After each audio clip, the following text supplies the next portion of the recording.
The Vreth had been watching humanity for 60 years. They watched from the edges of their sensor arrays from deep space, observation platforms that drifted, silent and dark just beyond the boundaries of human territory. They watched from the quiet of their war councils on Vreth Prime, where the Emperor's generals spread holographic maps across long stone tables and pointed at small clusters of light and called them targets. What they saw was a young species, barely 400 years into space travel, 17 colony worlds, one home planet, a military force that was decent by the standards of smaller civilizations, but laughable compared to the Vreth Empire, which had been conquering worlds since before humans had discovered fire. The Vreth Council of Five reached a conclusion that seemed obvious to everyone in that chamber. Humans were weak. Emperor Kale Voth sat at the head of the table and listened to his generals present the war plan with a particular satisfaction of a man who has already decided and is simply waiting for everyone else to catch up. He was old, nearly 900 years old, which was elderly, even for Vreth, a species that lived long and remembered everything and held grudges for centuries. His skin was the deep blue-gray of deep ocean stone. His 4 copper-colored eyes moved slowly around the room as his general spoke, resting on each face for exactly long enough to make that person feel seen and evaluated. He had fought 14 wars. He had lost none of them. General Orax stood at the front of the chamber beside the star map and delivered his briefing in the precise, clipped manner that had made him the finest military mind in the Empire. Orax was tall even for a Vreth, angular, and spare with the kind of stillness that comes from total self-control. He had spent his entire career studying wars, every war in the Vreth historical record and every war he could find documentation of from the 37 other species the Empire had absorbed. He had read about humans specifically. He had read everything. The United Earth Defense Corps maintains approximately 1,400 active warships, Rx said. Of those, roughly 800 are combat-rated. The rest are patrol and support vessels. Their largest warship class, the Titan series carrier, is formidable within its class, but not exceptional by our standards. He moved his pointer across the map. Their colony worlds are spread along this corridor. New Carthage is the outermost and the most resource-rich. It is also the least defended. How long? The Emperor asked. To neutralize all 17 colonies and force a surrender agreement. Orex paused. 6 months, possibly less. Kael'Veth looked at the map for a long moment. He looked at the thin scatter of human worlds beside the vast, deep spread of his own empire. He thought about the trade corridors the humans controlled, the mineral deposits, the strategic positioning. He thought about how much easier it would be to simply take those things than to negotiate for them. He said, begin. He was wrong about the 6 months. He was wrong about almost everything. The first attack came on a Tuesday morning. It came to New Carthage first because New Carthage was the closest human world to Vreth space, and because it had the second largest mining operation in the outer colonies. 312,000 people lived there in pressurized dome cities and deep-cut underground settlements and small agricultural communities spread across the valleys between the great crater ranges. They went to work and raised children and watched sports and argued about local council elections, and did all the ordinary things that people do when they believe the universe is mostly safe. The Wraith fleet came out of faster than light travel at 3:40 in the morning. Local time. The automated defense grid detected them. In the first seconds, alerts fired through every military channel. Station Commander Yuki Tanaka was at her post within 4 minutes, sitting at her console in the orbital defense hub, staring at a sensor readout that simply did not make sense to her because she had never seen that many hostile contacts on a single screen in her entire career. She counted, stopped, counted again. 467 ships, her second officer said quietly, because someone had to say it out loud. Tanaka had 6 orbital defense platforms and 42 UADC warships. She sent the distress signal to Earth. She sent it to every UADC command post within communication range. She sent it with the full sensor data, attached the coordinates, the enemy ship classifications, everything, because if New Carthage was not going to survive this, the least she could do was make sure the people who came after understood exactly what they were facing. Then she gave the order to fight. The Wraith ships were enormous. Smallest were the size of ocean-going carriers, the largest the dreadnoughts that moved at the center of the formation, slow and gray and absolutely massive, were nearly 4 km long from bow to stern. They moved without hurry. They moved the way something moves when it has no reason to be afraid. The first shot was fired at 4:12 in the morning. New Carthage held for 9 hours. Tanaka's final transmission was received at UEDC Command in Geneva at 1:17 in the afternoon Earth time. It was 31 seconds long, the last thing she said, with the sound of the defense hub tearing apart. Behind her was, "Hold the line. Whatever you do, hold the line." The channel went dead. The Wraith orbital bombardment began 4 minutes later. The news reached Earth in real time. The quantum communication network carried everything: battle reports, sensor data, distress calls, the footage from defense platform cameras that kept recording automatically even after the human operators were gone. Every screen on Earth carried it, every news feed, every public display in every city on every continent. People stopped on sidewalks and stood in front of shop windows and watched the footage from New Carthage and did not speak. Secretary General Amara Diallo received the first full report in her office in Nairobi at 6:00 in the morning. She was 61 years old, a former military attorney, a woman who had built her career on the slow and grinding work of keeping the various governments of Earth pointed in roughly the same direction. She read the report once very fast and then once more very slowly. Then she called Admiral Haruto Shen at UEDC Command. "Tell me it's not as bad as the report says," she said.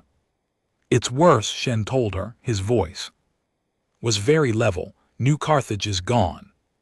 Kepler Station is under attack. We're getting contact reports from the Proxima settlements in Meridian Colony." And GT snorts. And GT. They hit 6 locations simultaneously. General Secretary, this is not a border incident, this is a war. She was quiet for a moment. Outside her window, Nairobi was waking up in the early light, and she thought about all the people in that city who did not yet know what was happening, who were making coffee and getting dressed and planning ordinary days. "How many ships?" she asked. Our best current estimate is between 2,500 and 3,000 across all attack vectors. She sat down the report. Call the Security Council, she said. Call everyone. The first week ended with 4 human colony worlds lost and over 11,000 UEDC personnel dead. The numbers were staggering, nothing in human military history compared to them.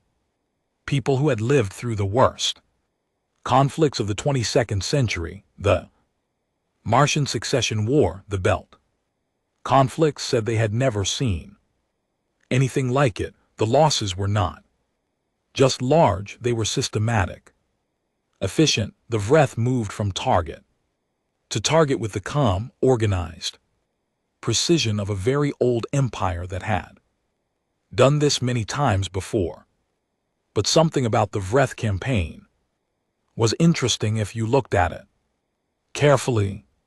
They were not destroying everything. They were destroying military assets, defense platforms, UEDC warships, weapon depots, communication infrastructure. Civilian structures they left mostly intact. The domed cities of New Carthage still stood. The agricultural settlements were untouched. The mines were occupied rather than bombed. This was not mercy. It was inventory management. The Vreth were not conquering human worlds, they were acquiring them. General Aurak sent daily reports to the Emperor, and the Emperor read them with satisfaction, and the Council of Five began discussing how to divide the human territories among the noble houses. The imperial media ran feature stories about the inevitable surrender. Generals who had commanded the early assaults gave long interviews about the weakness of human defenses and the speed of the campaign. Victory parties were held in the capital. Aurak attended these parties. He said the correct things. He raised his glass at the correct moments. At night in his quarters he read the intercepted human transmissions. There was something in them that troubled him. He could not name it precisely at first, so he read them again and then again. He read the communications between human military commanders, between ship captains and admirals and government officials. He looked for the pattern he was used to seeing in a losing side, the tone of desperation, the negotiating language, the quiet opening of diplomatic back channels that always preceded a formal surrender request. He did not find it. What he found instead were words like asterisk inventory asterisk production capacity asterisk asterisk manufacturing output reserve stockpiles. He found discussions of shipyard expansion, of accelerated training programs, of resource allocation for long-term military buildup. The humans were counting what they had left, not so they could decide what to offer in surrender, so they could decide what they could build with it. Commander Elena Vasquez had been 90 days into a deep space survey mission when the war began. She received the emergency broadcast on the science vessel asterisk Perseverance and gathered her crew of 42 in the common room, and they watched the footage from New Carthage together without speaking. Vasquez was 38 years old. She had served 8 years in the UEDC before moving to the Exploration Corps, and she carried her military training the way some people carry old injuries. You could not see it most of the time, but it was always there, shaping how she moved and thought and made decisions. She watched the footage and felt what everyone felt, that heavy sinking sick feeling that has no good name. She let herself feel it for exactly as long as she could afford to, which was about 30 seconds. Then she opened a channel to UEDC Command and reported her position and offered her ship and her crew. Command redirected her to Fort Hephaestus, a deep space repair and resupply station in the outer systems that was being rapidly converted into something much larger. When Perseverance docked at Fort Hephaestus 16 days later, Vasquez walked off the ship and stopped on the docking bay floor and just looked. The place was packed in a way that made no immediate sense to her because she knew its normal capacity, and this was far beyond it. Ships of every classification, destroyers, frigates, carriers, converted mining vessels and cargo haulers with gun mounts welded to their hulls by crews who clearly had more urgency than experience were docked or queuing in the approach lanes. The corridors were full of people moving fast and talking fast. The sound of construction came from every direction at once, a constant background roar of cutting tools and welding rigs and heavy machinery. A junior officer met her at the dock and handed her a data pad and said that Admiral Shen wanted to see her. She read the briefing summary as she walked. She read it slowly because she wanted to make sure she understood it correctly. Admiral Shen's office was a small room, made smaller by the charts and data pads, covering every surface. The Admiral himself looked like a man who had been running on no sleep and sheer determination for weeks, which was exactly what he had been doing. He waved her to a seat across from his desk without ceremony. "I read your service record," he said. "You're good at working with incomplete information in unfamiliar environments." "I try to be," she said. "We're going to need that." He leaned forward with his elbows on the desk. "I'm going to tell you something that is not in the public reports and will not be for some time. The Wraith think they've already won this war. Their Emperor gave a speech to the Imperial Council last week declaring that human military resistance has been effectively broken. He said, according to the Intercept, that the surrender would come within 60 days. Vasquez said nothing. She waited.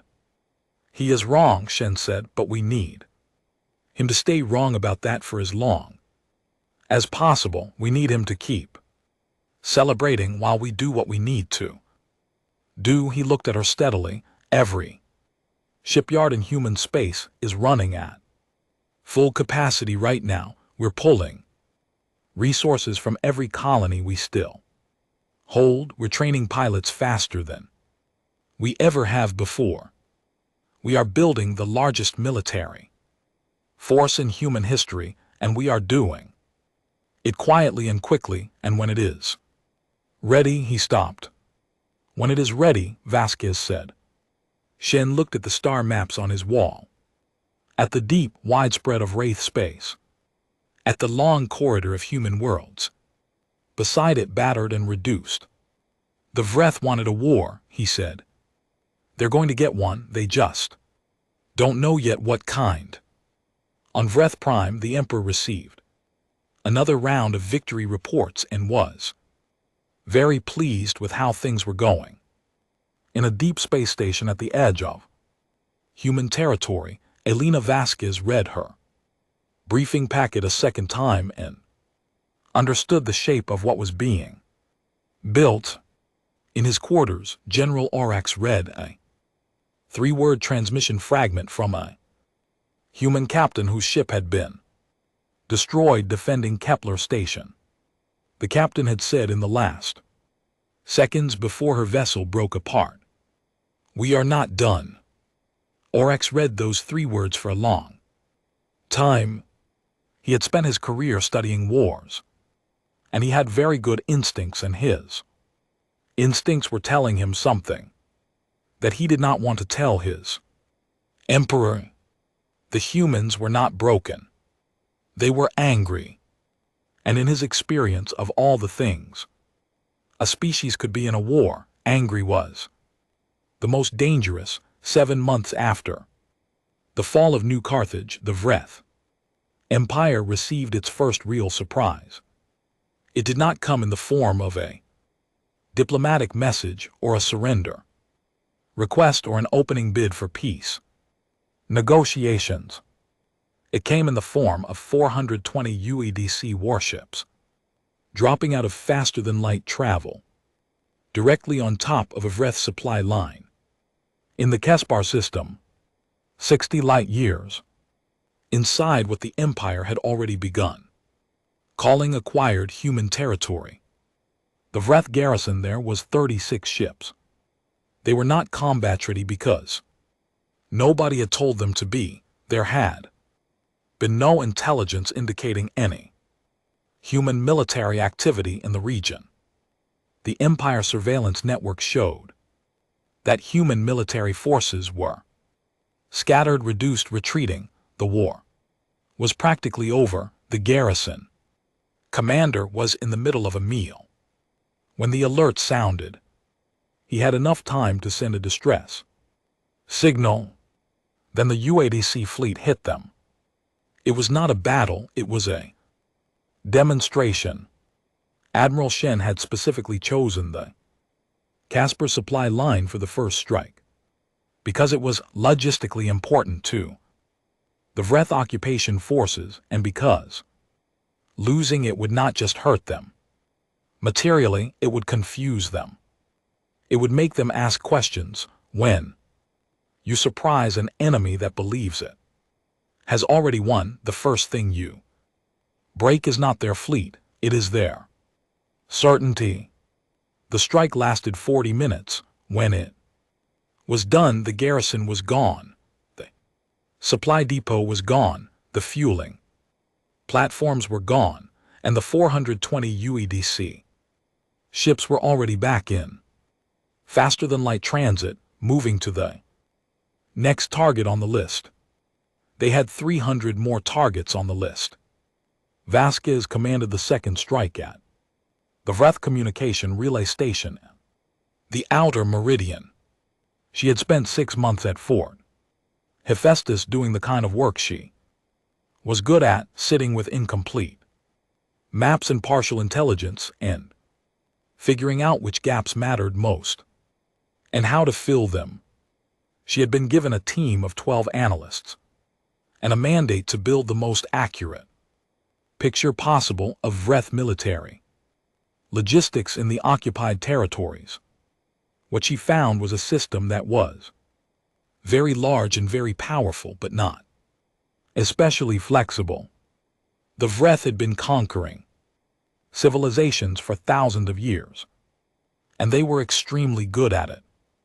Their fleets were massive, their weapons were excellent, their coordination in open battle was near perfect, but their supply chains were built for a war that was already over because they had always assumed it would be over.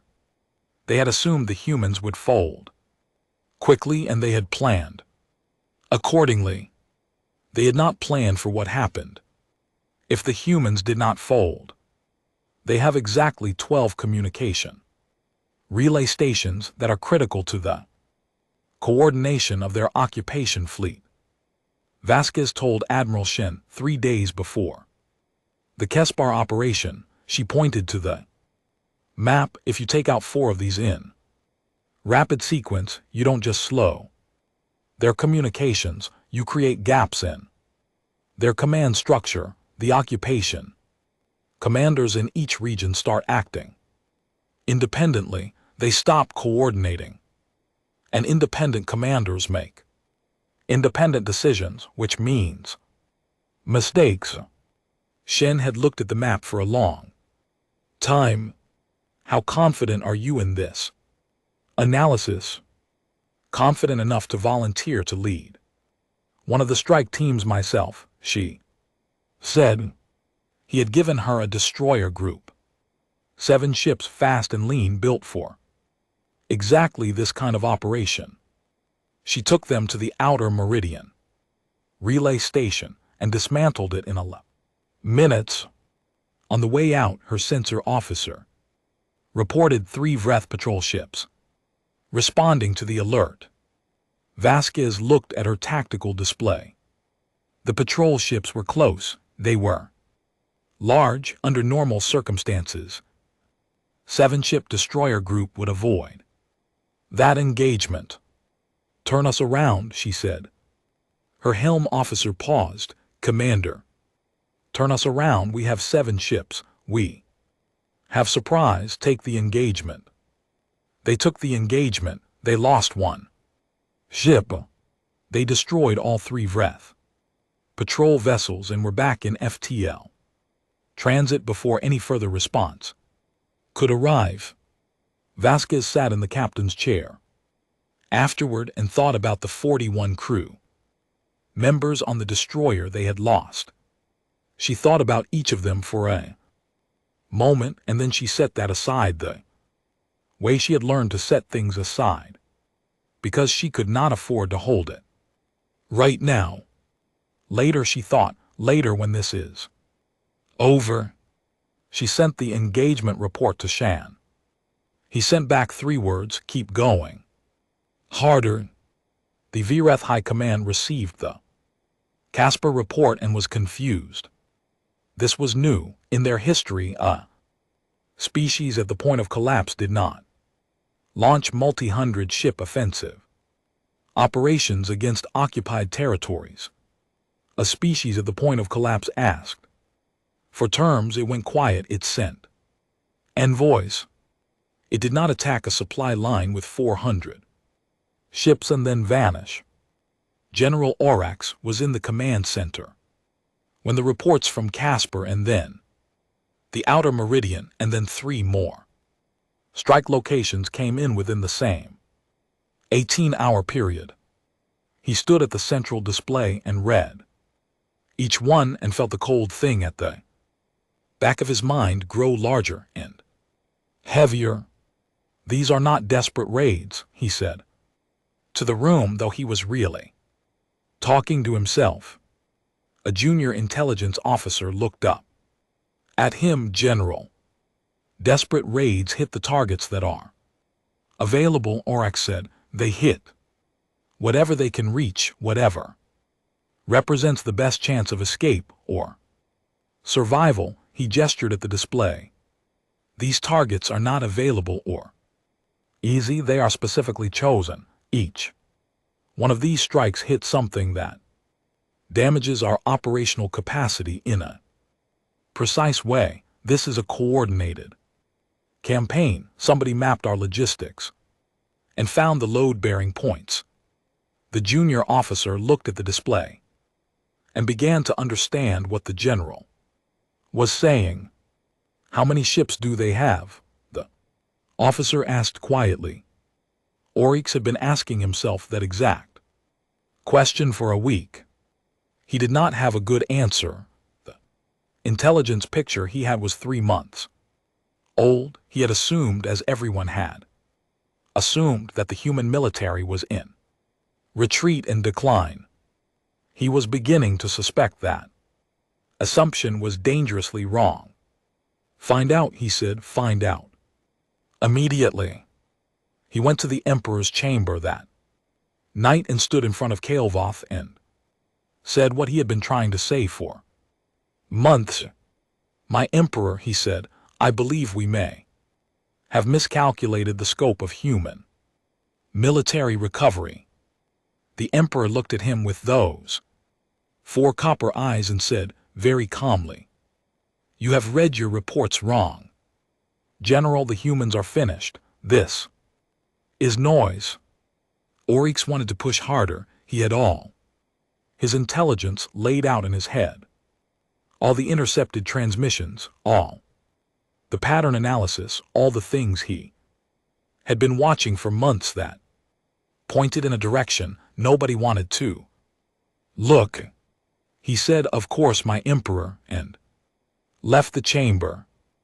Outside in the corridor alone, he stood. Still for a moment. The Emperor was wrong. He was almost certain of it. He began writing his own report separate from the official channel because he needed someone to read it who would listen. The UADC's public name for the campaign was Operation Long Memory. Internally, among the pilots and crew and commanders who flew it, it had a different name. They called it Payback Season. The name spread from ship to ship the way names do organically through mess hall conversations and pre-mission briefings, and the specific dark humor that develops in a military community that has been through something terrible and is now finally being pointed in the direction of the people who caused it. The pilots who flew Payback Season were a specific kind of human. They were the ones who had been at New Carthage, or who had lost someone at New Carthage, or who had pulled a survivor out of a debris field at Kepler Station, or who had watched their first posting get turned into an occupied colony at the start of the war. They were not flying for abstract strategic goals. They were flying because of something specific and personal and unresolved that they carried in their chests every day. Admiral Shen had noticed this during the training cycles. He had noted that these pilots flew differently from the ones who came in fresh with no direct experience of the early losses. They were more aggressive, more willing to take risks, more effective in almost every engagement metric. He did not try to moderate this. He put them at the front. 43 days into Payback Season, UEDC forces retook the Meridian colony. It was the first human colony liberated. Since the war began, the operation took 72 hours of continuous fighting, the toughest sustained combat of the campaign so far. The Vreth garrison was larger than expected, and they fought effectively, and they made the UEDC pay for every kilometer. But the UEDC paid it when the last Vreth warship in the system was destroyed and the colony was declared liberated. Vasquez was in her ship's command center watching the sensor display, and the crew around her was quiet for a moment, not celebrating yet, just sitting with it. Then someone started clapping. Then everyone was on their feet, and the sound was enormous in that small space. And Vasquez let it go on for a full minute before she called order. She opened a system-wide channel and hailed the colony. A voice came back, a civilian voice, rough and exhausted, from the colony administrator who had been managing life under Vreth occupation for 7 months. "Are you UADC?" The voice said. It had the particular quality of someone who was trying very hard not to sound like they were about to cry. "We are," Vasquez said. A long pause. "Then we have wounded. We have a lot of wounded, and we need food." "We have both," Vasquez said. "We're coming in."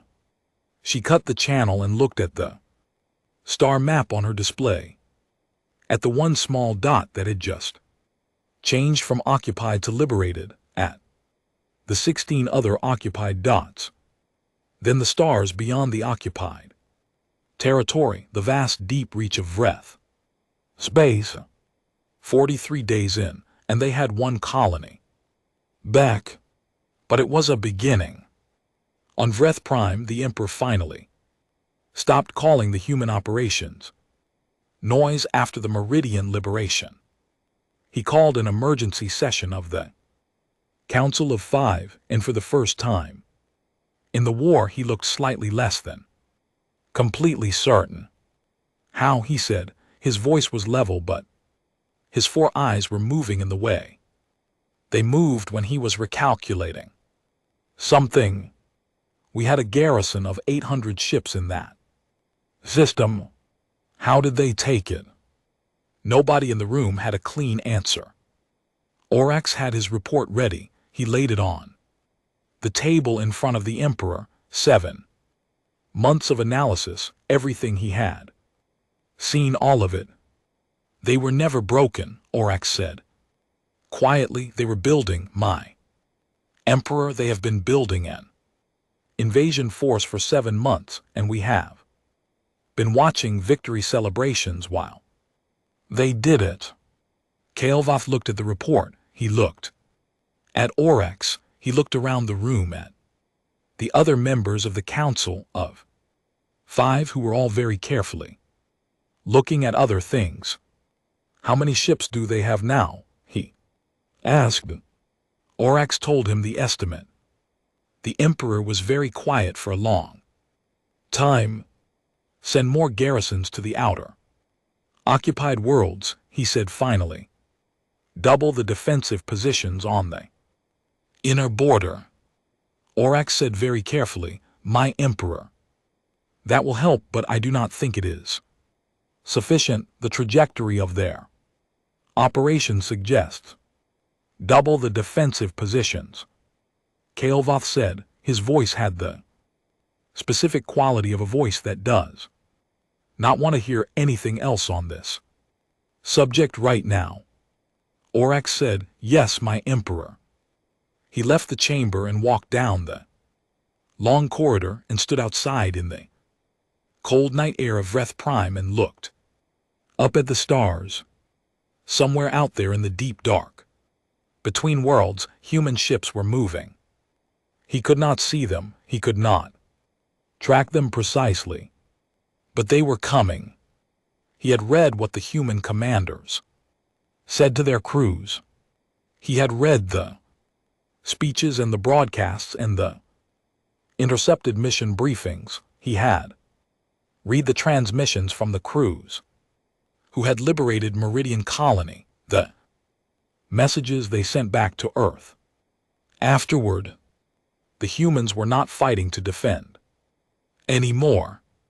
They were fighting to take back what was theirs. And after that, and this was the part that gave Orax a very cold feeling in the middle of his chest, they would not stop at their own borders. He knew this the way you know things. After studying warfare for 400 years, you do not build what the humans were building just to reclaim your own territory. You build it to go further, much further. The liberation of New Carthage took 11 days, not 9 hours, the way the Vreth had taken it. 11 days of the hardest sustained orbital and ground combat the UEDC had yet conducted. The Vreth had fortified the system heavily after losing Meridian Colony. They had tripled the garrison of the previous year. They had reshaped the orbital approach, lanes with defensive platforms and minefield grids and coordinated fire patterns designed by their best military engineers. Admiral Shen had 3,000 ships. He spent 11 days dismantling the Vreth defenses piece by piece. He lost ships. He lost crews. He accepted every loss as the price of something that needed to be done, and he kept going. When it was over and the last Vreth holed out in the underground tunnel, networks had been cleared by UEDC ground forces. The human soldiers walked out through the dome city of New Carthage and stood in its streets. The city was mostly intact. The Vreth had maintained it as they maintained all their occupied assets clean, functional, operational. The buildings were fine. The transit systems were working. The power grid was running. It looked exactly like a human city, except that no humans had lived freely in it for over a year.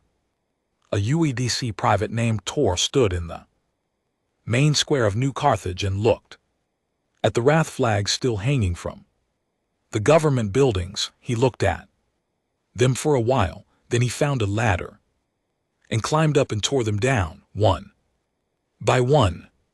His sergeant watched him do it and did not tell him to stop. They found a stored New Carthage municipal flag in a maintenance closet. Someone hung it from the highest point they could reach. Vasquez watched the footage from the surface feed in her command center and felt something loosen in her chest that had been wound very tight for a long time. She did not name the feeling. She just sat with it for a moment and then returned to her tactical displays. There were 14 more worlds on the list. The pace of the campaign had shifted by the time New Carthage fell. It was no longer a series of precision strikes against supply lines and communication relay. That phase had served its purpose. It had disrupted the Wrath occupation network, created gaps. Their command structure forced them to consolidate and pull resources inward. It had bought the time needed to complete what Shen had been building. What he had been building was ready.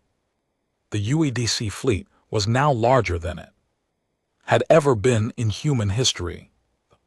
Shipyards had run continuously for over a year. Every manufacturing facility that could be converted to warship production had been converted. Civilian shipbuilders, mining corporations, private contractors, all of them folded into the war effort under the Emergency Mobilization Act that the UN Security Council had passed in the third week of the war. Every human world that remained free had contributed everything it could: resources, personnel, ships, technology. It was not a fleet built for defense. It was a fleet built for what came after defense. Shen gave a briefing to the full command council 6 days after the liberation of New Carthage. He stood in front of a galaxy map that showed the current state of the war. 7 human worlds liberated, 10 still under Vreth occupation, and beyond the occupation zone, the deep reach of Vreth space itself. The occupied worlds are winnable, he said. We have the ships and the planning to take them back. We will take them back. He paused. But I want to address something that has not been in our official strategic documents because it needed to wait until we were certain of our capability. We are now certain. The room was very quiet. The Vreth Empire attacked human territory without provocation, without warning, and without any diplomatic process. They killed over 200,000 of our people in the first week alone. They occupied our worlds for more than a year. They did this because they calculated that we were too weak to stop them. He looked around the room.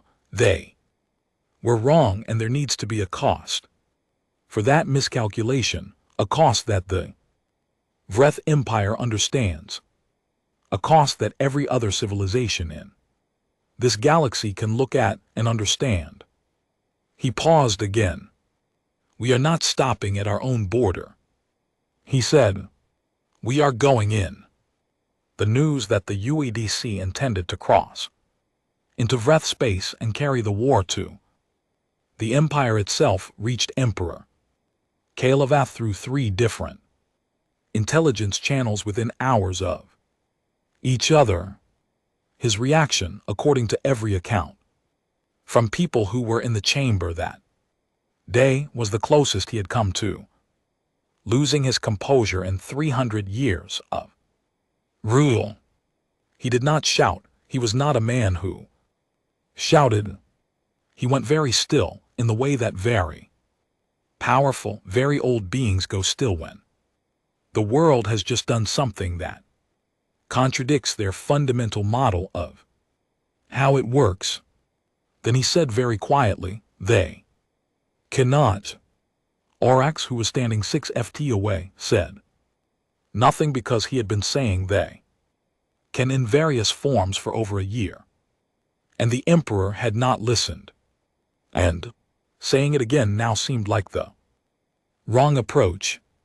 They cannot cross into imperial territory, Kelvoth said again, and this time he was looking at Oryx, because Oryx was the one in the room whose job it was to tell him true things. The Empire has 240 worlds. Their entire fleet has grown considerably, my Emperor. Oryx said carefully. How considerably? Oryx told him. And GT, clear his throat. And GT. The Emperor was quiet for a very long time. Open a diplomatic channel, he said at last. We will negotiate a settlement. Return the colonies, reparations if necessary, a formal end to hostilities. Oryx said, yes, my Emperor. He sent the message. He sent it through every diplomatic channel available, through neutral third-party civilization, through back channels, through every network he could access. He sent it formally with the full weight of the imperial seal. The response came back from Secretary General Diallo through the UN diplomatic office in 4 hours. It was brief. The United Earth Government acknowledges receipt of the Vreth Empire's communication. We decline to enter negotiations at this time. We will communicate further terms when we are ready to do so. Kelvoth read the response 3 times. When they are ready, he said slowly. Yes, my Emperor. They are dictating the terms of a negotiation to the Vreth Empire. Oryx said nothing, because yes, that was exactly what the humans were doing. The campaign to retake the remaining human worlds moved fast and with enormous force. Shen had learned from every engagement of the past year. He knew how the Vreth garrison commanders thought, how they organized their defenses, how they responded to simultaneous multi-vector pressure. He knew their communication protocols well enough to fake them, their resupply timing well enough to intercept it, their tactical preferences well enough to predict them. Vasquez led the liberation of 4 colonies in 6 weeks. She ran her command the way she had run everything in this war, lean, fast, and completely unwilling to accept a problem that had a solution. She slept 4 hours a night and spent the rest of her time at her tactical displays or in briefings or walking the corridors of her flagship, talking to the crew. She had learned that a crew who sees their commander in the corridors, who talks to them about ordinary things, fights differently than a crew that only hears their commander's voice over the intercom. She asked people about their families. She remembered their names. She knew which of her pilots had been at New Carthage and which had come in fresh. She did not treat them differently for it, but she knew. In the 6th week, they liberated a colony called Harvest Station, a small agricultural world with 60,000 residents. The colony had been under occupation longer than any of the others, 18 months. When the UEDC ground forces secured the main settlement, the residents came out into the streets and the soldiers walked among them, and for a little while, for just a little while, everyone stopped, thinking about what was coming next. A little girl gave to all of us, the private who had torn down the Vreth flags at New Carthage, a handmade paper flower. He kept it in his breast pocket for the rest of the war. The last occupied human colony, a mining world called Pharaoh's Rock, was liberated on a Friday morning, 14 months after the war began. When the final Vreth garrison ship was destroyed and the all-clear was broadcast, something happened across the UEDC fleet that no one had planned and no one could have predicted. Every ship in the fleet that had a working communication transmitter opened channels simultaneously, not in coordination, not by order. Every ship just did it at once, and for 3 seconds the communication bands were full of human voices, hundreds of them, thousands of them, shouting and laughing and crying all at the same time. Shen stood on his flagship's bridge and listened to it for those 3 seconds. Then he said quietly to the communications officer, "Send the order to reform on the carrier groups. We move in 4 hours." The communications officer said very steadily, "Yes, Admiral." The order went out. The celebration ended.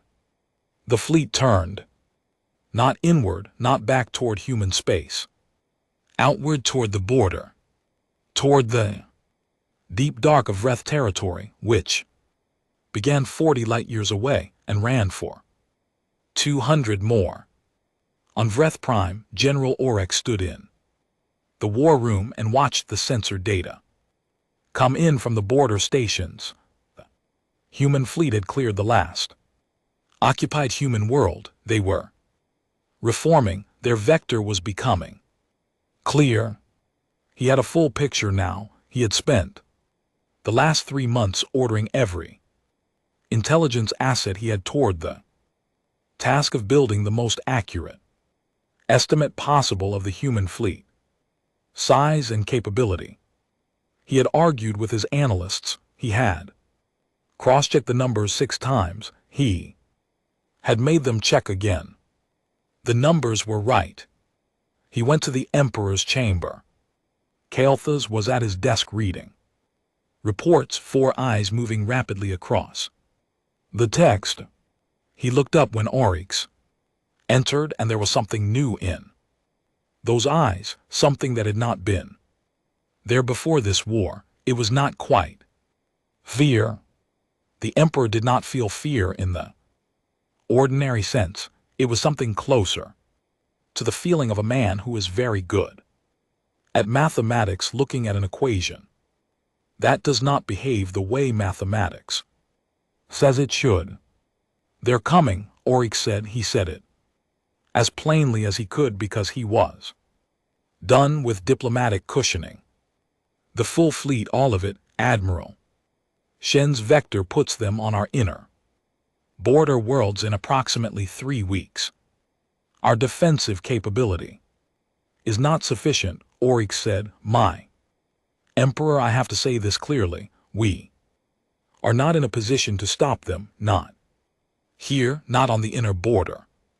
We have stripped our garrison forces to reinforce the occupied worlds that they have already taken back. We have spent a year's worth of munitions and fuel and ship components on an occupation campaign that is now over. Our navy is weakened and dispersed, and their navy is," he stopped, chose his next word carefully, "their navy is angry."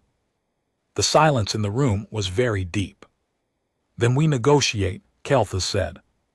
"We have tried to negotiate. They declined." "Then we negotiate harder. We offer more. We offer reparations, territory, concessions, trade agreements." "My Emperor," Oryx said very quietly, "I do not think they want reparations." Kael'thas looked at him. "What do they want to?" Oryx had been thinking about this for a long time. He had read every human transmission, every speech, every broadcast. He had read the Secretary General's statements and the Admiral's briefings and the messages the soldiers sent home to their families. He had tried to understand as precisely as he could what motivated a species that fought like this, that came back like this, that turned a defeat into a 7,000 ship invasion force. I think, Oryx said carefully, that they want to make sure this never happens again. The Emperor said nothing. And I think, Oryx continued, that the way they intend to guarantee that is by coming here to this world and making it very clear to us and to every other civilization watching what happens when you start a war with humanity. The room was very quiet for a very long time. Outside the tall windows of the Emperor's chamber, Breath Prime lay spread beneath the night sky. The capital city glittered below. The gardens of the imperial complex stretched out in the darkness, old and beautiful, tended for centuries. Kael'Veth looked at it all and said, "Nothing." Oryx waited. "Prepare the core world defenses," the Emperor said at last. "Recall every available ship to the inner systems. We will stop them at the border of the home territories." "Yes, my Emperor." Oryx left the chamber and walked down the long corridor alone. He did not think they would stop them at the border. He did not think the humans intended to be stopped. The UADC fleet crossed the Vreth border on a Wednesday. There was no ceremony to mark the moment, no speeches broadcast to the fleet, no dramatic announcement. 1 second the ships were in human space. The next they were in Vreth space, and the war had moved somewhere it had never been before.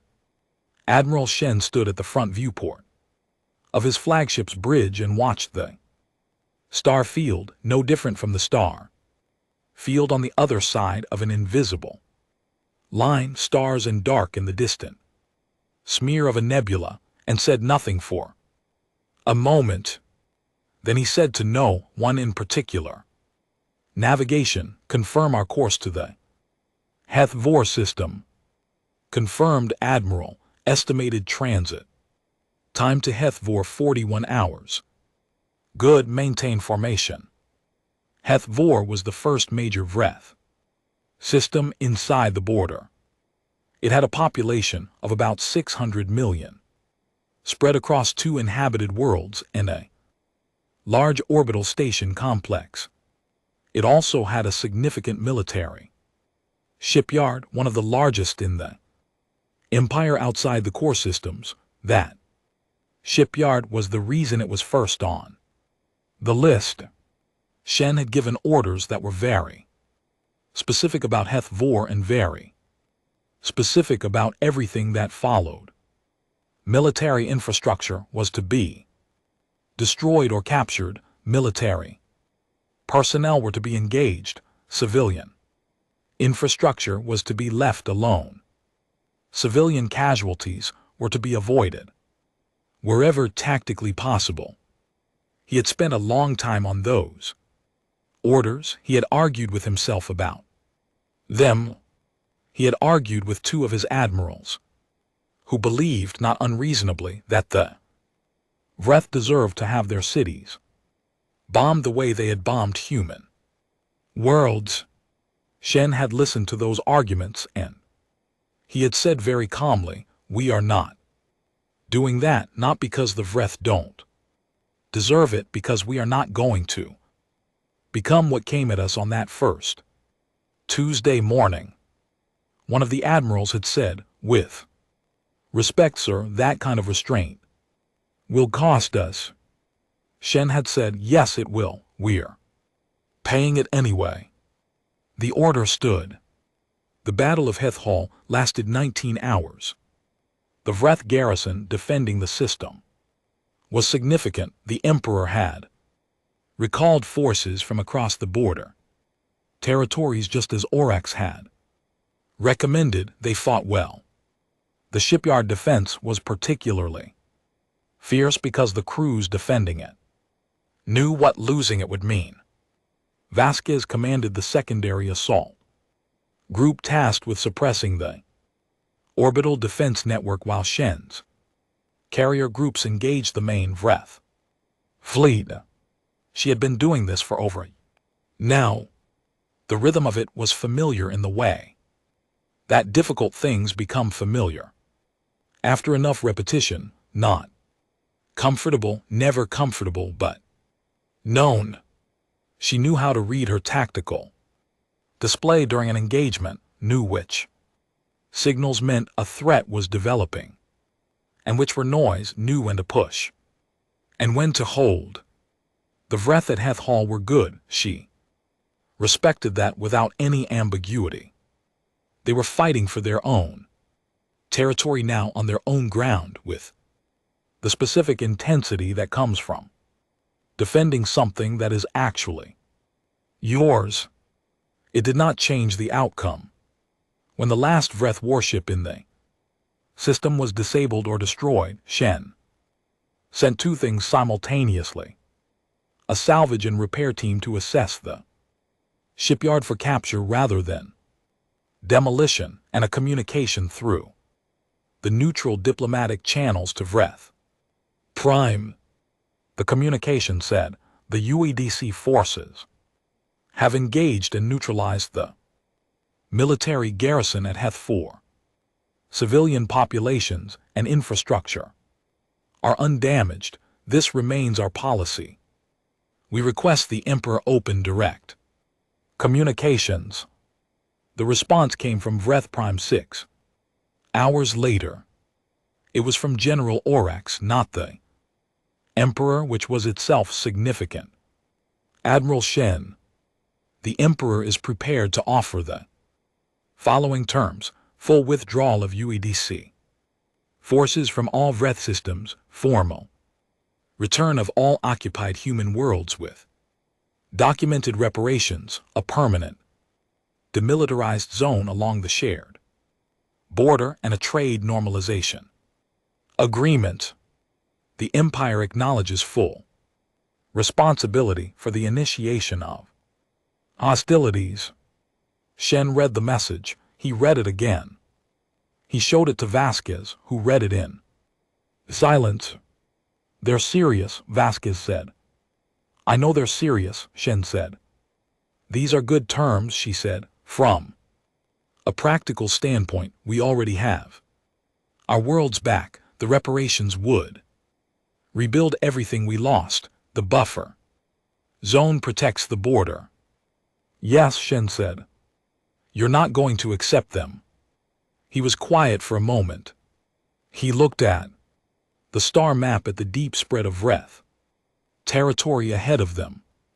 I need to make a call, he said. The call was to Secretary General Diallo. She was in Geneva when it came through, and she had already read the Vreth message because copies had been distributed to the Security Council. Simultaneously, the council chamber was full of people who had very different opinions about what to do. Shen laid out the situation plainly. The Vreth offer was real. The terms were substantial from a pure material standpoint, accepting made logical sense. Diallo listened without interrupting. When he was done, she said, "What does your instinct tell you, Admiral?"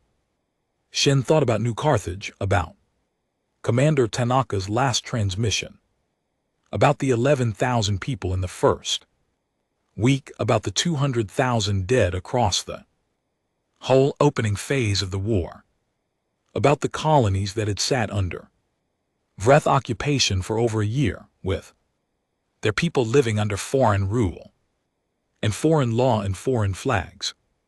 He thought about the little girl at Harvest Station who had given Tor a paper flower. He thought about what it meant in a galaxy full of civilizations to accept a negotiated settlement now. What lesson that taught, what the next civilization with 47,000 warships would think when they looked at that lesson. My instinct, he said, is that the terms are fair and insufficient. Diallo was quiet for a moment. Explain insufficient, she said. Fair means we get everything back on paper, Shen said. Insufficient means that in 50 years, when the empire has rebuilt and recovered, there is nothing to prevent them from deciding we're weak again. Nothing except a treaty, and a treaty is a piece of paper. He paused. I want to give them something better than a treaty. I want to give them a memory. Another silence. What kind of memory? Diallo asked. The kind that lasts, he said. Kind that nobody forgets, the kind that every civilization in this galaxy can look at and understand the cost of starting a war with humanity. The Security Council debated for 6 hours. It was a real debate.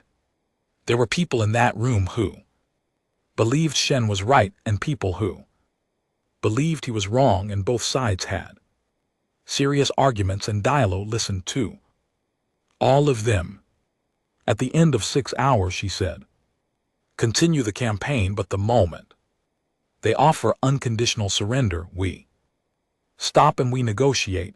No civilian infrastructure, no mass casualties. We go in, we reach the capital, and we make the memory. Understood? Shen said. Understood. The UADC fleet moved through Vreth space like something that could not be stopped, not because nothing stood against it. Vreth ships met them at every major system along the route toward the core worlds.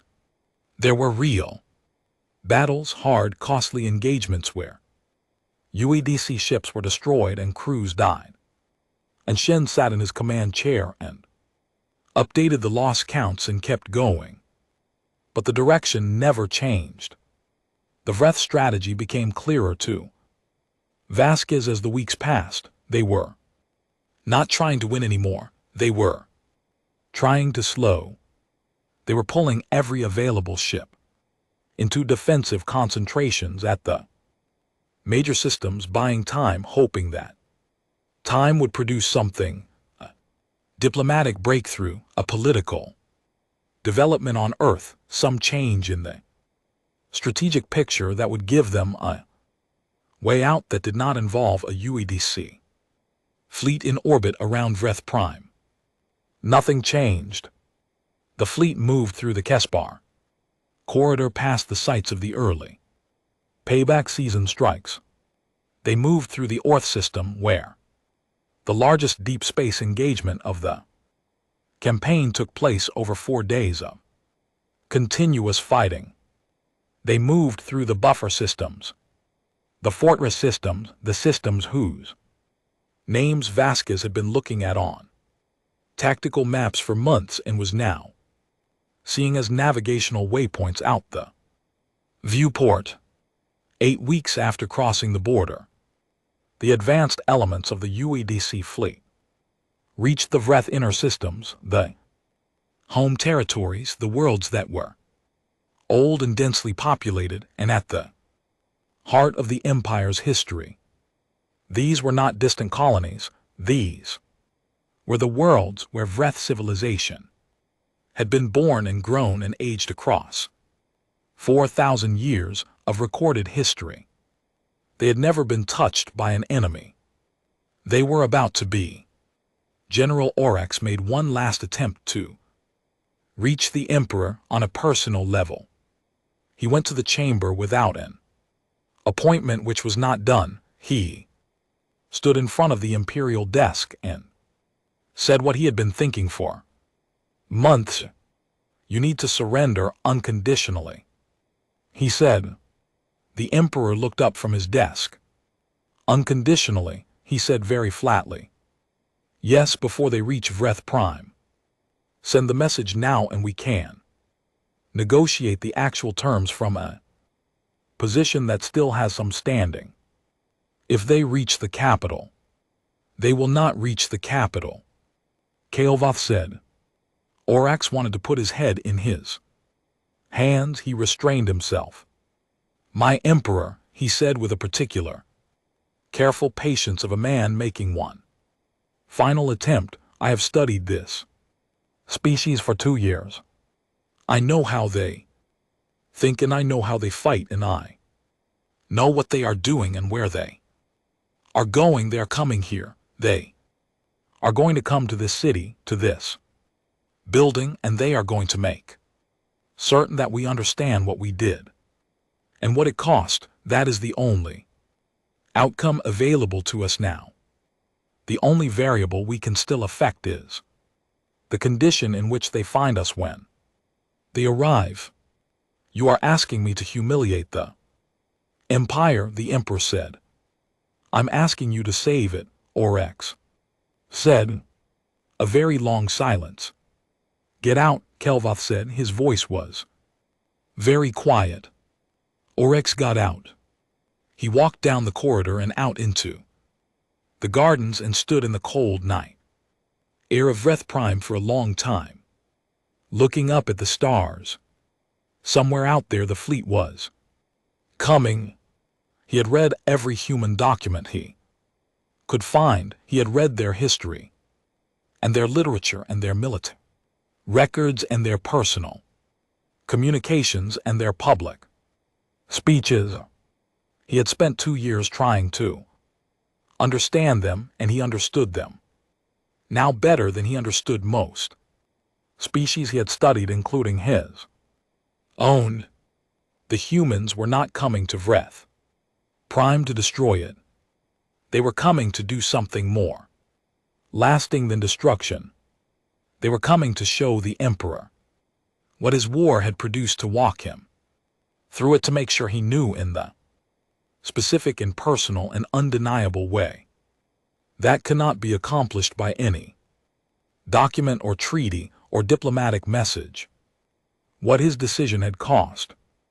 In all his years and all his wars, Oryx had never seen a species do that. He had seen species destroy their enemies. He had seen species absorb their enemies. He had seen species humiliate their enemies. He had never seen a species do what the humans appeared to be planning. He thought it was in its way extraordinary. He thought it was also going to be the most useful thing that had happened to the Vreth Empire in 400 years. Whether the Emperor would survive the experience of learning it was another question entirely. The UEDC fleet arrived in the Vreth Prime system on a morning local time, when the sun was just rising over the capital city's eastern districts. The sensor feeds from the orbital defense stations showed them coming in from the dark, thousands of ships moving in formation, filling the long-range displays with contact signatures that seemed like they would never stop appearing. The defense stations opened fire. They fought until they were destroyed, because the crews were Vreth and this was their home world and they had no intention of doing anything else. The UEDC fleet absorbed the fire and closed the distance and dismantled the defense network over 14 hours of continuous engagement, and then it settled into orbit. A communication came down from the flagship. It was addressed to Emperor Kalevath. It said simply, "We are here, come out." The Emperor did not come out. For 22 hours, the UEDC fleet held position in orbit around Vreth Prime and waited. Shen sent the message 3 more times, each one identical, each one through every available channel. The response from the palace was silence. The response from Vreth Prime surface defense networks was sporadic, ground-based fire that accomplished nothing except confirming that the Emperor intended to make them come to him. Shen ordered a precision ground strike on the surface defense batteries. Then he said to Vasquez, who was standing beside him on the flagship bridge, "I need you to go in." She had known this was coming. She had been preparing her ground element for 3 days. "How many troops do I have authorization To land, she asked. As many as you need, Shen said, but Elena, he used her first name, which he almost never did. When you find him, he walks out of that palace on his feet. Understood, he walks out. She understood. The UEDC ground force landed in the broad ceremonial plaza at the edge of the capital city, a space that had been designed for exactly this kind of moment, for imperial parades and celebrations and demonstrations of power.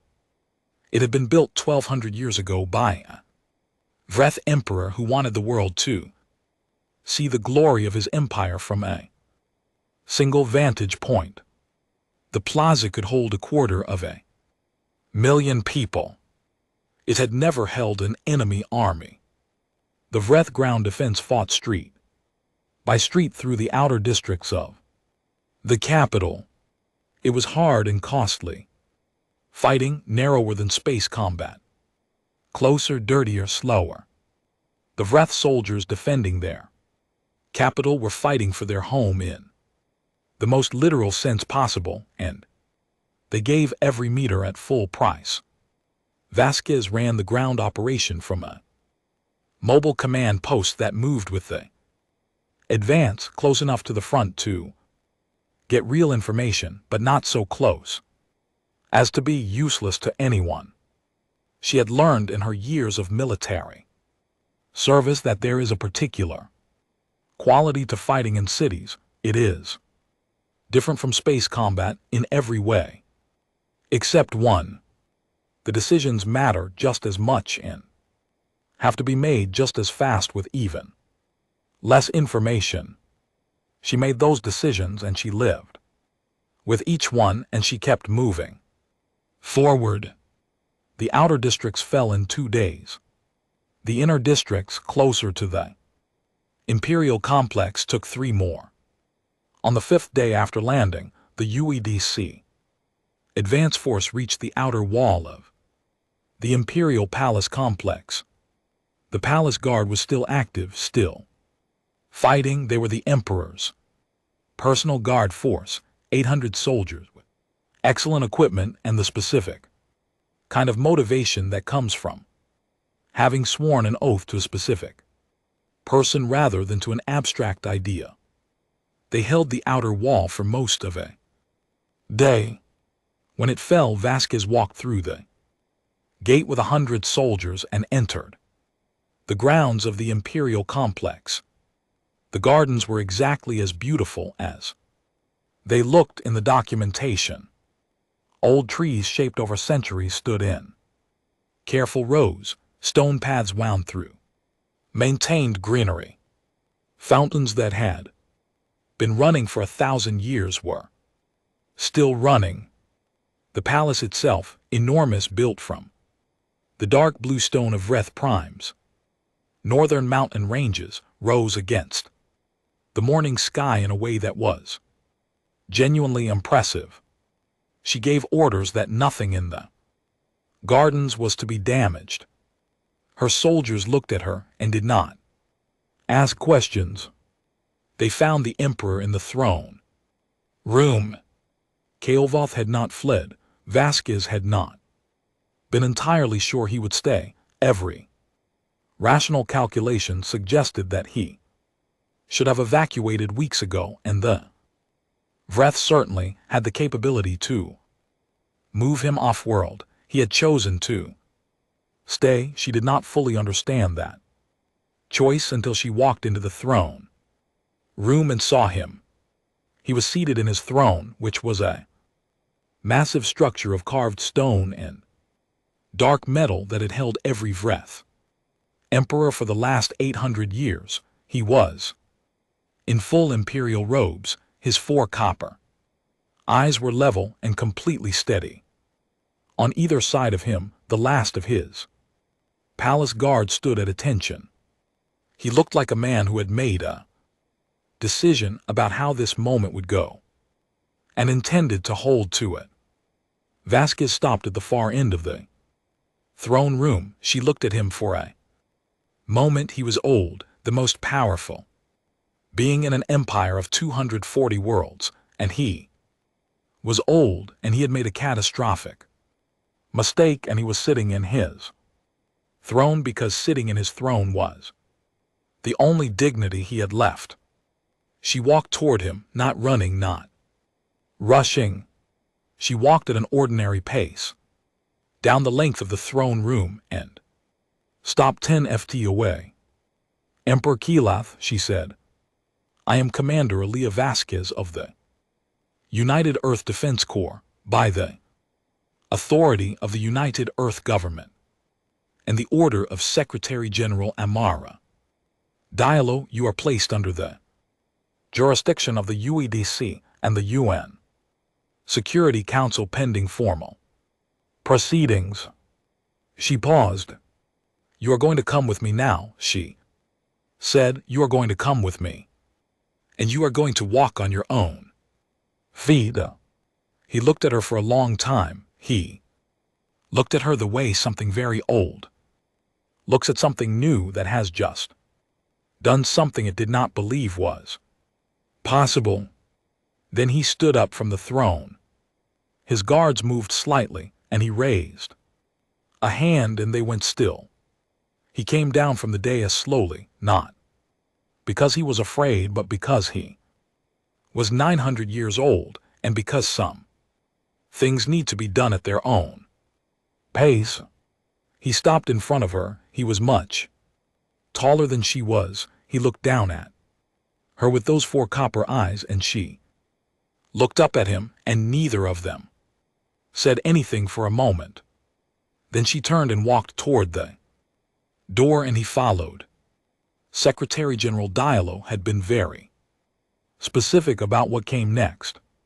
She had been specific about it for weeks, arguing for it in the Security Council against the people who wanted a formal tribunal on Earth and the people who wanted an immediate and final settlement. She had fought for it in language that was, by her own admission, unusually passionate for someone known for measured diplomatic process. She had won the argument. What came next was this: the Emperor of the Vreth Empire was going to travel under UEDC escort to every human world that his forces had attacked and occupied. He was going to see each one, not from orbit on the ground in person. He was going to see New Carthage, where the first attack had come, and 300,000 people had lived in terror for 14 months. He was going to see Kepler Station, where the defense failed in 6 hours. He was going to see Harvest Station, where people had lived under occupation long enough to forget what ordinary life felt like. He was going to see every damaged settlement, every rebuilt memorial, every scar that the war had left on the worlds his empire had struck. He was going to see what he had done. Not read about it, not receive a report about it, see it. The journey took 40 days. Vasquez accompanied the Emperor on every stop. She had been given the assignment by Shen, who had told her simply, "You know these worlds, you know what happened at each one, make sure he understands what he's seeing." She had accepted the assignment without comment. The first stop was New Carthage. They landed in the main square of the Dome City, and Vasquez walked him through it. She told him what the city had been like before. She told him the figures, the hours it took to fall, the casualties, the occupation conditions. She introduced him to the colony administrator, a woman named Choi, who had managed the population through 14 months of Vreth rule, and who looked at Calvoth with the specific expression of someone who many things to say and is choosing to silence instead. Kael'thas looked at the city. He looked at the repaired structures, the new memorial in the main square, the people going about their days with the particular quality of people who are rebuilding something that was taken from them. He said nothing. At Kepler Station they walked through the rebuilt orbital platform. The original structure had been mostly destroyed in the attack, and reconstruction had been ongoing for over a year. Vasquez showed him the section that was still under repair, where you could see the new metal bonded to the old, the repair lines tracing the exact shapes of the damage. She showed him the memorial wall, 612 names, each one a person who had been alive before the war started. Kael'thas stood in front of the memorial wall for a long time. At Harvest Station, something happened that was not in anyone's plan. They were walking through the rebuilt main settlement when a group of children came out of a school building on a regular afternoon release and ran directly into the path of the small procession. The children pulled up short and stared at the enormous gray-blue alien in the imperial robes walking down their street with an escort of UEDC soldiers. One of the children, a girl of about 7, looked at the Emperor for a moment and then looked at Vasquez and said very directly, "Is that him? Is that the one who started the war?" Vasquez said, "Yes." The girl looked at the Emperor. She said, "My dad was at Kepler Station," and she walked away back to her friends with the complete and total indifference of a child who has said what needed to be said and has. And GT clears throat. And GT other things to do. Kael'thas watched her go. Something moved in his 4 copper eyes. Something that Vasquez, who had been watching him for 40 days, had not seen before. On the last day of the journey, at the last stop, Vasquez and the Emperor stood in the ruins of the orbital defense hub on New Carthage, the original structure, the one Commander Tanaka had fought, from which had been left deliberately unrestored as a memorial. The metal was dark and broken, the consoles were destroyed, the hall was open to space, behind a transparent memorial barrier, showing the exact shape of the damage. From 9 hours of battle, Vasquez had a recording. She had never played it for him before. She had been saving it. She played it now through the small speaker on her comm unit. Tanaka's last transmission, 31 seconds, the sound of the hub breaking apart in the background, and Tanaka's voice, very steady, saying, "Hold the line, whatever you do, hold the line." The recording ended. The silence in the destroyed hub was very deep.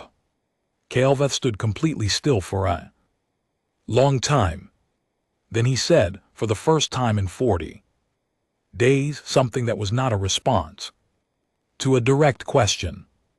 "I did not know," he said quietly, "that your species fought like that." Vasquez looked at him for a moment. "Now you know," she said. The formal proceedings took place on Earth in Geneva 6 weeks after the tour ended. The full UN Security Council, ambassadors from every human world, representatives of 14 other civilizations who had been watching the war and its aftermath with the specific close attention of species who were thinking very carefully about what lessons to take from it. Kael'thas sat across a table from Secretary General Diallo, and they negotiated for 9 days. The final settlement included everything the Vreth had originally offered: reparations, trade normalization, the permanent demilitarized zone, and several things they had not. The Vreth Empire acknowledged full and unconditional responsibility for the war. A joint memorial was to be established on New Carthage, maintained by both civilizations. Annual delegations of Vreth officials were to visit the human memorial worlds for 50 years. And one more thing which Diallo had insisted on and which had taken the longest to agree to. The tour, the Emperor's 40-day walk through the ruins he had helped create, was to be published in full, every recording, every stop, every moment, including the little girl at Harvest Station, was to be released to every civilization in the known galaxy, not as propaganda, as a record, as a thing that had happened and was true and would be true forever. Kael'Voth signed the settlement documents. On the 9th day, he signed them with a steady hand. He was very old, and he had just been through something that had changed the shape of his understanding of the universe, and he signed the documents with the specific gravity of a being who knows that what he is writing will be read for centuries. Vasquez was in Geneva for the signing. She stood in the back of the chamber and watched it happen and felt the strange, specific feeling of something that has been running for a long time finally coming to a stop, not victory in the way the word is usually used, something more complicated, something more like truth. After the chamber cleared, she walked outside into the Geneva morning. The lake was bright in the autumn sunlight. The city was going about its business in the way that cities do, indifferent to history being made nearby, full of people living there. Ordinary days. She thought about Tanaka. She thought about the 11,000 in the first week, the 200,000 across the war tour with his paper flower, the little girl at Harvest Station. She thought about Kael'Voth standing in front of the memorial wall at Kepler Station for a very long time. She thought about what Shin had said months ago in that small office at Fort Ephesus. They don't know us very well. They knew now.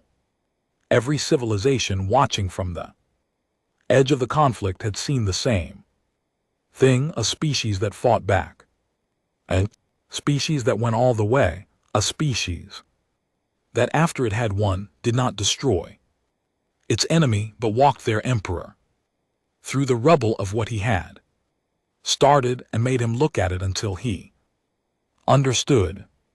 Not just a military victory, a message. And the message was this: if you come for us, we will come back, we will come all the way back, we will come to your capital and your throne room, and we will find you, and you will walk on your own feet through the thing you created. Not because we are cruel, because we remember, because we always remember. 40 light years away on Vreth Prime, General Oryx stood in his office and read the final settlement documents and looked at the footage of the signing ceremony. He watched Kael'Voth sign. He watched the human officials across the table. He looked at the footage of the 40-day tour that was now being broadcast to 14 civilizations. He thought about the little girl at Harvest Station. He thought about Tanaka's last transmission. He had spent 2 years studying humanity, and he thought he understood them well.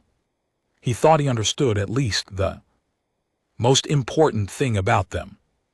They were not the most powerful species in the galaxy. They were not the oldest or the most technologically advanced or the most numerous, but they were the species that, when pushed hard enough, pushed back without limit, without ceiling, without the particular kind of calculation that makes most species stop before they go all the way. Most species, when they have one enough, stop when the cost of continuing exceeds the clear military necessity. They stop. Humans did not stop until the thing was finished, until the last occupied world was free, until the Emperor was standing in the ruins he had ordered, until the message was sent not just to the Vreth but to everyone watching. Oryx sat down at his desk and began writing the report that he would eventually present to the Imperial Council. He would recommend a permanent policy of non-aggression toward humanity. He would recommend a genuine study of human history, not for military intelligence, but for understanding. He would recommend that the Vreth Empire, for the first time in its 4,000-year history, treat another species as a peer. He would recommend it because he had watched humanity fight a war and then end it without cruelty, without mass destruction, without the kind of absolute victory that would have been easy and available and would have made the lesson different. He would recommend it because the most impressive thing the humans had done, in his view, was not the fleet they built or the battles they won. It was the 40 days. It was the choice to take an enemy emperor by the arm and walk him through the damage and say, "Look at what you did," instead of "You are finished." That choice had sent a message that no military victory could have sent alone. It said that humans were worth respecting, not fearing. Respecting, which in Oryx's long experience was the only basis for a peace that actually lasted. He wrote the report. Outside on Vries Prime, the sun was rising, somewhere far away across the border on the worlds that had been rebuilt and liberated and returned to the people they belonged to. Other suns were also rising. The war was over. What came after was beginning.